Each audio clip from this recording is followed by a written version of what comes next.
Katika soko la Kasera jijini Tanga, kundi la wavuvi linajikusanya kueleza kilio chao kwa nyuso zilizojaa wasiwasi. Wavuvi hawa wanasimulia namna mfumo mpya wa usajili wa leseni ulivyowakuta bila maandalizi. Maulidi Feruzi, ambaye ni nahodha wa vyombo vya majini, amesema mfumo huo unamtaka kila mvuvi kulipia leseni ya shilingi 20,000, lakini kabla ya hapo awe na kitambulisho cha taifa na namba ya mlipa kodi. Suala la leseni ukilitizama kwa ndani zaidi bado linarudi tena kwao, ndo kwenye changamoto. Watu wanazo leseni, wanazo hela za leseni mkononi, lakini ukiripoti pale unaambiwa sijui NIDA TIN number. NIDA TIN number walikuja kwa siku 3 tu, sijui ni 4 zile TIN number. NIDA walitaka kuandikisha, wakaandikisha siku moja tu, sijui vilitoka vitambulisho 2. Lakini kulikuwa na umma wa watu kule, wavuvi wakiwemo, kufuatilia hivyo vitu ili kuja kukatia leseni. Leseni kikawaida au tulivyozoea ni mpaka mwezi wa 3 ndio patrol inakuaga zinaanza. Tunajua mwezi wa kwanza kuna kuaga na majukumu ya watoto kupeleka shule, vipato vyenyewe hivyo vya wasiwasi. Sawa Lakini mpaka leo jana watu twatoka twenda zetu kazini, kukaingia faiba huko. Baada ya kuingia faiba wakatoa kauli kwamba soko na leseni asende pwani. Na leseni ya mwaka huu ina changamoto kubwa.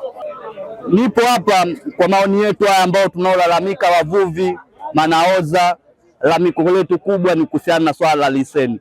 Leseni katika watu wengi tukiitwa ofisini manaoza viongozi tunazo leseni, lakini process ya sasa hivi inotugandisha ni kuhusiana na process ya TIN number. Naye mwenyekiti wa wavuvi soko la Kasera, Obedi Salim, amesema wavuvi wamekubaliana kusitisha shughuli za uvuvi hadi watakapokubaliana na kupata muafaka. Nadhani naona tumekaa vikao na viongozi kutoka halmashauri kwa changamoto za watu, na wakasema wanafanya kazi kwa DC, alafu wataleta majibu ya kwamba watu waendelee kufanya siku zao zote. Lakini wametoa option ya kwamba siku 14 waende kufanya siku 4. Sasa wavuvi kwa sababu ni watu na wameumwa na vitu vingi, nategemea wanao wamepokeaje hiyo kwamba je, tumeridhika siku 4 ama la. Na kwa nini hawajaridhika? Labda wana wasiwasi, wanaweza wakaenda alafu ndani ya siku 2 wakatoka wengine wakawazuia. Kwa upande wake, kaimu mkurugenzi wa jiji la Tanga, Sebastian Danda, amesema hadi sasa wavuvi 50 pekee ndio waliosajiliwa kati ya wavuvi 1500 waliopo katika eneo hilo, jambo linaloifanya serikali kuanza kuhamasisha ulipaji wa leseni.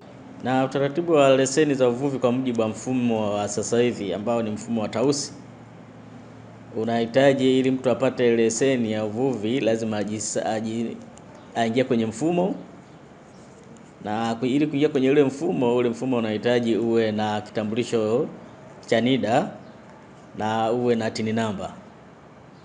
Sasa changamoto iliyopo ni kwamba wavuvi tuseme ni wengi, kwa sababu bado hajaweza kujisajili. Sababu mpaka hadi sasa hivi pale pana takriban wavuvi 1500 na hadi tunapozungumza wamejisajili kwa labda wako kama watu 50 wavuvi 50. Mgogoro huo unaweza kuathiri upatikanaji wa kitoweo cha samaki katika jiji la Tanga na maeneo mengine yanayotegemea soko hilo kwa ajili ya biashara ya samaki. Kutoka Tanga, Raisa Said, Clouds Habari.